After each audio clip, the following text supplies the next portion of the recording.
Welcome back to the fourth quarter. Today, we're going to be talking about every team's moves at the trade deadline, what every single team's game plan should be at the deadline when it comes around. By the way, just want to throw this out there. I recorded this twice because the first time I did this, I forgot to put a microphone there, and I just talked. And then I was like, oh, and then I put it into like editing, right? And I was like, oh yeah, like where's the audio? And then I'm like, oh yeah, my microphone was just nowhere near me. Great, cool. It's like 25 minutes, right? Just needed to throw that out there before we started. I just recorded this twice, but we're back, right? We're so back. Okay. Anyways, to get started for the actual video, the Atlanta Hawks. They should trade Kristaps Porzingis. $30.7 million contract expiring. Trae Young possibly too. The thing with Trae Young I look at is that he could be traded depending on if they think he's going to take his player option, right? I think depending on the internals, right, if they talk to him, see what's up with him, see if he's willing to waive that, or no, if he's going to accept that player option or not, and if he's going to test free agency or if he wants to be back with the Hawks. I think that's something that they possibly look to trade him. They could get a lot of value for Trae Young. I mean, it's a $46 million player option. Wouldn't be shocked if he takes it, but he could want the years as well. He could be a trade candidate, but I think the more likely one is Porzingis, who has missed a lot of time this year. But I think they go offload him. They're really set up. They have the Pelicans pick. That was an amazing trade for them. I think they're set up solid. You got Reese Shea. You got that pick in a loaded draft class. Have their own pick as well. I think it's a team that could be solid. Next up, the Boston Celtics. I think they're a team that most likely does stay put, but if they do anything, I think it'd be trading their own first-round pick, especially if they're still as high in the standings as they are, so it won't be as valuable. For a complementary piece, possibly a guard, something to really complement Jaylen Brown. Jaylen Brown's been going off this year, probably the best year of his career, right? They're still one of the best rosters. They're really just waiting for Jason Tatum to come back, right? And then they're going to go big again, but I think it's a team that most likely just stays put. Next up, the Brooklyn Nets. Trade Cam Thomas for future assets. Find a team that needs a spark plug, six-man off the bench. It's a team that's really just waiting for the offseason, right? This is a loaded draft class. They have picks yet again. You could possibly trade Cam Thomas for either another young player or more draft capital. I think he's a guy who's eventually going to want out, right? You see how he is on the team this year. He's probably going to have to accept any trade, but you look at Brooklyn and you say, who is he not going to accept, right? Leaving Brooklyn to play for someone else. Next up, the Charlotte Hornets. I think it's finally time to trade LaMelo Ball. He's an amazing player. He's his career low in points per game, career high in assists on the other end. So look at that for both ways. I think it's a team that's just not going to go anywhere with him, right? They're not going to win any championships with him. Trade him while his value is high. Stockpile assets to continue to rebuild more around guys like Brandon Miller. It's a team that I think really has like some good options, but I don't think that LaMelo Ball is going to be the future of this franchise, right? They're paying him as if he was. You could trade him, get a lot of assets back still in their contract for a while. But I think you just try to really build more around guys like Concanipple. You got Brandon Miller. I think you got a lot more assets in Charlotte, and I think it's time to let go of LaMelo Ball. Chicago Bulls, right? $70 million is coming off the books for the Bulls this offseason. Possibly try to trade a guy like Vus for something, right? Try to get something back. But I think it's a team that really just stays put, right? You take your $70 million off the books. You continue to build around that big three, Kobe White, Josh Giddey, and Buzelis, right? That's a really solid three guys for this team, and I think they continue to build around him, try to get a guy in the draft as well, possibly make a splash for a free agent. But this is a team I think that actually has some solid pieces. I think they're in an underrated position right now, are the Chicago Bulls. And with $70 million coming off the books, I think it's a team that likely just waits for the offseason. Next up, another team likely to stay put is the Cleveland Cavaliers. They maybe make a small move around the edges, possibly involving DeAndre Hunter, who's kind of lost his role on this team. But I think this is a team that really does stay put, right? Cleveland has a very, very good team, right? A lot to look at, a lot to be appreciative for this team, right? They're one of the best teams in the Eastern Conference, and I think they stay put. They don't have much flexibility alongside the fact that they just have, Evan Mobley, obviously. You have Donovan Mitchell, Darius Garland. I think it's a big three that you just continue to keep, right? Dallas Mavericks. Trade Anthony Davis. I think AD, as incredible as he is, has been injury prone. And so is Kyrie Irving. I think Kyrie Irving, AD, and Cooper Flag could be a really good big three, but I think their timelines don't match. Cooper Flag has really changed the direction of this team. I think they're going to continue to just try to build around Cooper Flag. Kyrie, possibly a guy they also trade, but I think Kyrie's a guy that you just can't really speak on until you see him play this year, right? So you can't really talk about Kyrie just yet. But Anthony Davis, a guy who I think should be traded, try to stockpile future assets, and build around Coop in the future. Next up, the Denver the Denver Nuggets. The Denver Nuggets, both in terms of financial flexibility and draft capital, the Denver Nuggets really have no room to really move around, wiggle around. They're really deadlocked with their current roster, but that's not a bad thing either, right? They have an incredible team, one of the best offense in the NBA. They've won a championship recently. You have Nikola Jokic. You're going to be a contender every single year. It's not a bad thing that they're deadlocked, but they quite frankly are. Next up, the Detroit Pistons trade for Lauri Markkanen. This would be a huge splash and really put them further into the conversation for being the best team in the Eastern Conference, right? It's the Knicks, Cavs, Magic, and them really the top of the conference. I don't really see any other team really be a contender. Boston, no, not without Tatum, right? They really can make a huge splash for Lauri Markkanen and try to compete with the Knicks to win that conference, right? That's a huge splash they can make, and I think he's going to become available at this deadline. The Golden State Warriors trade Jonathan Kuminga and Podzimski, right? They don't really have spots on their roster. And Podzimski, people are saying he's the worst playing basketball. I think him and Kuminga both can be change of scenery candidates, right? He has another year of team control with a team option. And they could get some front court help back. As long as they have Steph Curry and Jimmy Butler, they're going to be in win now mode. These two guys, I think if you really give them a new scenery, I think that's something that a team will take a chance on, right? I think a team like the Brooklyn Nets could possibly take a chance on guys like that, try to get something back for this team. We'll see what they do and what they could give up, but I think it's a team that will be trading both of these guys. Houston Rockets trade for a point guard. Their offense is elite, even though they turn the ball over at an insane rate. Getting a point guard to step in with the unfortunate injury to Fred VanVleet can take this offense to new heights, right? It is a very good offense. Kevin Durant, they just elite scoring, right? Elite defense as well, but they do need a point guard. They're turning the ball over quite a lot. Fred VanVleet obviously going down to injury earlier this year, and I think it's a team that will look to go for a point guard. There's guys on the market available, possibly making a splash for a guy. I don't know if a guy like LaMelo Ball is an option for them, really, with the assets they have. We'll see, but as of right now, just go for a point guard in general. The Indiana Pacers, likely a team that's going to stay put, waiting for Halliburton to come around, maybe make a move around the edges, trading Benedict Mathurin. If they think that's the biggest thing, Benedict Mathurin, if they think the market's going to be too high for him, right? He's a restricted free agent this year. Obviously, they can match any contract offered to him, but I think with the amount of financial flexibility they have, if this team really goes for, if they think the market for him is going to be too high, he's having a career year, Mathurin is. So if they think the market's going to be too high, it's too expensive, they'll trade him away, try to get back some assets. But I think this is a team that is really likely to stay put, and that's the only guy they really look towards. Los Angeles Clippers. This is a team in dire straits, right? They don't own their first-round pick. They're one of the worst teams in the entire league. They need to try to recoup draft assets, right? I think that's this time. If they're bad by the deadline, as bad as they are now, if they really turn around and start to become better, then they don't. But I think if they continue to be as horrible as they are right now, I think James Harden and Kawhi Leonard are both going to be traded at the deadline, possibly also Zubac, right? Big Zoo can also be traded from this team. This is a team that they need to just get something back, right? I know that they don't have their pick, so it's like, oh, you don't want to trade your top guys. I think this team, they just kind of, you just cut your losses, right? And you just start to rebuild for a future.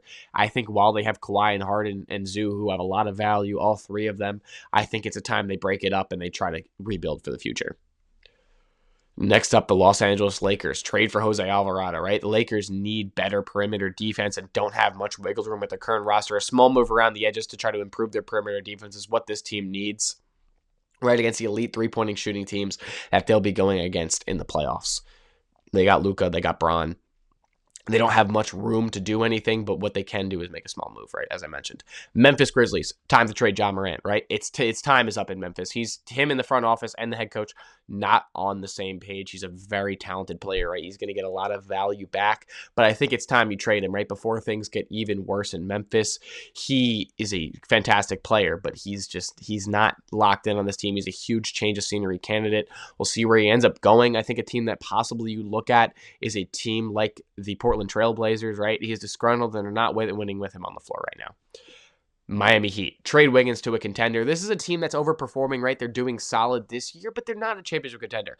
I don't like the spot the Heat are in. They're just perpetually kind of good, right? They upset a team in the first, second round, and that's about it, right? This is all this team does, and they will never really win a championship with this core. I think you need to completely start to retool, and I think the first move of that is trade Wiggins to a contender, right? They should listen into any offers on any players. This team really should have no one untouchable. They have a lot of good assets, but they're no one that's really going to win them a championship. They could do something great if they end up trading these assets, but I don't think they will. I don't think Pat Riley's the kind of guy to do that. They draft well. It's a loaded draft class, right? There's a lot of teams. I think is why it's going to be such an active deadline this year, is because this draft class is absolutely loaded, right?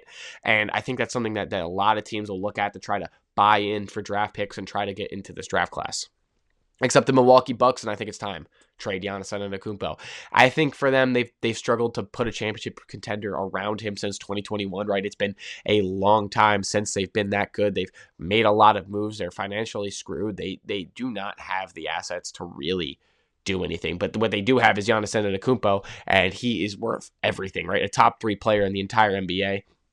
They could get a lot for him, try to start to rebuild around the future. But I think when he wants to go, and I think for the team, it might be the better option as well, because you've been unable to build a contender around him since 21.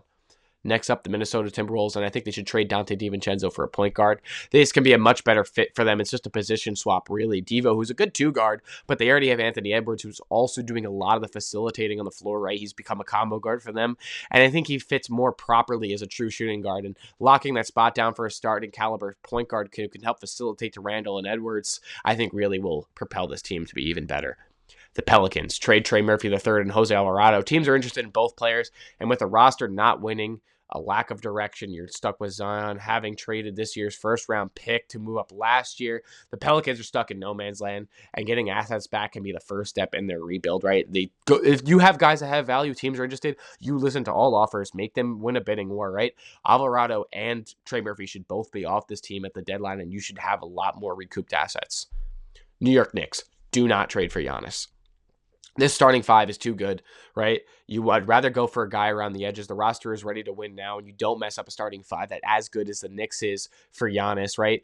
They're clicking. They're doing amazing. They're the top team in the East. They're the favorite. We'll see what happens in the NBA Cup, which is tonight as of day of recording, but we don't know. I don't know. You guys know. Did the Knicks win the NBA Cup? I really hope so, man. That would be really cool.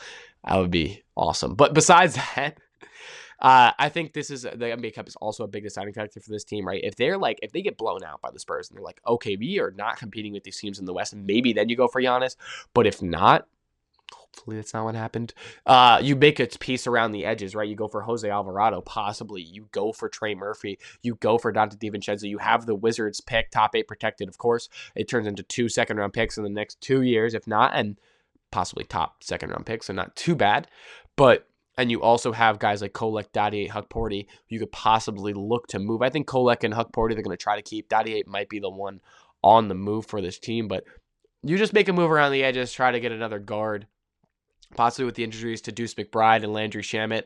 And I think you mostly stay put if you're the New York Knicks. You're content with your roster. Speaking of a team that's content with everything that's ever happened in the past year is the Oklahoma City Thunder, right? They should not touch anything. They are the best team in the league, right? Obviously. Won the championship last year, have the MVP, have the finals MVP, have one of the best records ever, have one of the youngest teams ever, have a million draft picks. There's literally nothing this team doesn't have. And I think even with all their assets, you don't make a splash unless the guy gets hurt. That's the only way that this team makes a splash, right? The only thing you do with their picks is either they trade some of their lesser picks, try to get another top pick in the draft. They have the Clippers pick, which is going to be incredible. They have a ton of picks. Well, a lot of them will be later first, so maybe try to trade later first for early first, right? Because then you just run into getting too many guys on your roster. But I think this roster completely stays the way it is. You trade picks for guys only if somebody goes down to injury, but if there's no injury by the deadline, you stay put, you're content, and you're smiling, and everything's great because you're the Oklahoma City Thunder in 2025, right? Or 2026 at that point. The Orlando Magic, mostly going to stay put. You're waiting for Franz and Paolo to develop. You're really good this year, but you're still happy with how you're going to be in the next few years when these guys get even better, right? Possibly trade Tyus Jones. He's essentially lost his role on this Magic team. They could get another similar piece back that's just a better fit position-wise. This roster is structured to compete in the East. I think they're top 3-4 team in the East, absolutely, right? Possibly debatable top 2. And this team is really young. So you just sit with these pieces. You sit with Bane, you sit with Paolo, and you sit with Franz, and you wait for them to develop, and you just can try to compete this year, right? This is a year where you're content to make the conference finals, right? You're content to make the second round comfortably, right? And I think as of how young their players are, I think you're just happy with that. Next up, the Philadelphia 76ers. Stay put. This roster is essentially handicapped by Embiid and PG's contracts, right? They need to sit, let Maxey, VJ Edgecombe, and Jerry McCain develop and eventually build around them when they could get off the Embiid and Paul George contracts. This team is not going to be great anytime soon, but you did draft really well, right? Like you've drafted really well for the past few years, right? VJ Edgecombe, the generator, is a dog, right? Jerry McCain, I like a lot too for this team. I think you just sit and wait and try to develop around these guys. Next up, the Portland Trail Blazers. I look for Portland to possibly be soft buyers at the deadline, right? They're in a great spot. They got guys Denny Avdia. They've got a really good team, a really good young team. Damian Lillard coming back next year. They could be soft buyers. I think they're a team that they could stay put if they need to, but if they see a guy, right, they see a Ja Morant, they see a LaMelo Ball, they see a guy who the team is looking to offload, a disgruntled superstar, you could get him just because the team's looking to offload him for not too expensive. That's what they do, right? They're in a good spot where they can be patient, right? They could either be patient or they can make a splash. They wait for the right thing to be available, and I think a deadline where it's a great draft class and a lot of guys are possibly on the move, I think this is a team that could possibly make a splash. They could even look for a guy like Lauri Markkanen on this team, right? A solid young piece, and they could continue to build. Or they have Scoot Henderson. They have a good young team through the Trailblazers. I think they're in a really good spot. Next up, the Sacramento Kings, who aren't in a great spot. A team likely to sell off its biggest pieces, possibly put themselves back into a better spot. But the main one I look at is Zach LaVine, right? He's an expiring contract, send him to a potential contender, try to get draft capital, try to get anything back for him. This team is not going to win anything with the current roster, right? They're pretty deadlocked right now. They just offloaded De'Aaron Fox not too long ago, right? And this team now, I think they just continue to offload, right? There's really not much else this team can do. Try to hope for a top pick, some good lottery luck, and just look towards the future, really. San Antonio Spurs, I think they're the best landing spot for Giannis. This team has the assets to really go get him, but the main thing I look for this team to do is try to not put Stephon Castle in that trade. Whatever you do not put Stephon Castle in that trade. That's the Spurs' best thing. If they could give Castle, Giannis, Wemby, that is the best big three in the entire NBA. And I don't think there's any debate about that. That is so ridiculously good and will be for years to come. And they're only going to get better. But I think Harper, Fox draft capital could possibly be used in a Giannis trade, right? Obviously, it's Giannis Antetokounmpo. You're going to have to give up a lot, but they could also stay put. This team is really good and will continue to be good for years. I think you go for Giannis if you can, because you do not pass up the chance to get Giannis Antetokounmpo on your basketball team. But I think if they do not like the deal, they don't do it. They're very content either staying put or going to Giannis. Very similar to a team like Portland, where they are just content to do anything, right? They're content to either wait or trade, and I think it's the best spot to be in because you get a lot more leverage in trade negotiations. Toronto Raptors, they've been off to a great start. Maybe look for them to trade this year's first for a more proven young player under contract, right? Possibly Quentin Grimes could be a team. It'd be fun for me to see RJ Quickly and Quentin Grimes back on the same team, right? Just go back to that old Knicks team, but possibly just something that's this small move around the edges, right? Nothing too big of a splash. I think they'll let their current roster develop a bit more, right? You have a good, solid young team. Scotty Barnes. I love RJ Barrett. I love Emmanuel Quickly, Grady Dick. This is a good team. There's a lot of good pieces. Not a championship contender just yet, but I think you could get there pretty soon. Next up, the Utah Jazz. Trade Lauri Markkanen, right? It's time. They're wasting Lauri in Utah. He has a lot of value, right? You do eventually get to a point with the Jazz where you're like, hey, at what point do we stop just selling our assets and finally go in on a team? Not yet. I think this team eventually does have to get to the point because they've been doing the same thing for years, right? But I think with Lauri Markkanen, I don't think he's that guy. He's a very good player. He's not a guy you build a championship team around, in my opinion. Very good player. You could trade him to a team. Obviously, I mentioned the Detroit Pistons earlier, possibly the Portland Trailblazers. There's going to be a market for Lauri Markkanen, absolutely. And I think this is a guy like that a lot of teams will be interested in, and I think you could definitely try to offload him, try to go to this year's draft, right? This is an incredible draft class of chance. Possibly if Ace Bailey continues to develop for this team. They have a lot of pieces, but not yet for the Jazz. I think you continue to offload, and I think Lauri Markkanen is the one to go. Next up, the Washington Wizards. Wait until the offseason, right? They're set up. They're a team that's been pretty horrible right now, but I think what they have is they have Alex Sarr, they have Bub Carrington, they have some good young pieces on this team, right? They have the draft capital. Obviously, you just pray you don't slip outside the top 8, right? Some bad draft luck, right? That's really the biggest thing for this team is you pray for that not to happen, but I don't think it will, right? CJ McCollum and what's his name? Sorry, Chris Middleton, both come off the books this year. That's $70+ million off the books, 2 huge contracts. And then you go in this offseason, right? I think that's what this team is waiting for, right? That's why they traded for both these guys. One, they be veteran leaderships for guys like Sarr. And then you also go into the offseason with a blank slate, right? They're finally off the team. You let them walk in free agency, let their young players develop and just continue to build like that, right? I think they're not in the worst spot ever, as bad as they are. If they could get a top pick in this draft, they can really be set up for some great future success. It's just pray their pick doesn't fall outside the top 8 and go to the Knicks, or possibly if they trade it, we'll see what that happens. But as of right now, I think you just wait. If you're the Washington Wizards, you're a team that really does just wait. But that was it for all 30 teams. What they're going to be, my plan for them would be at the deadline. I hope you guys appreciated this video. If you like more like this, make sure to leave a like and subscribe. Making more NFL, MLB, and NBA content all the time. Trying to make better and better stuff every time. So if you have any feedback as well, let me know. But hope you guys have a good day. And yeah, that's pretty much it.